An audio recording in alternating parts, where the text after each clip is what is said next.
Proses pembuatan batik kayu di UMKM Jino Batik menggunakan kayu sengon dan gamelina.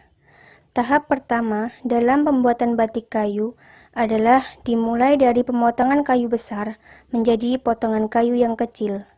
Tahap kedua yaitu proses pembuatan desain atau menggambar pola sesuai dengan bentuk yang akan dibuat. Tahap ketiga, ketika selesai menggambar bentuk pola, maka langkah selanjutnya yaitu memotong kembali sesuai dengan pola yang sudah digambar. Tahap keempat, permukaan kayu akan dihaluskan dengan cara diamplas. Tahap kelima, setelah proses pengamplasan dilakukan, kayu tersebut didesain pola atau digambar motif batik yang akan dibuat dengan menggunakan pensil.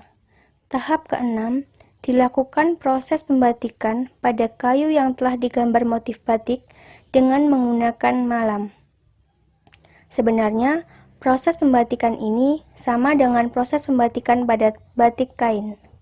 Tahap ketujuh, setelah proses pembatikan selesai, maka akan dilakukan proses pewarnaan dengan menggunakan pewarna kimia jenis naptol pada batik kayu.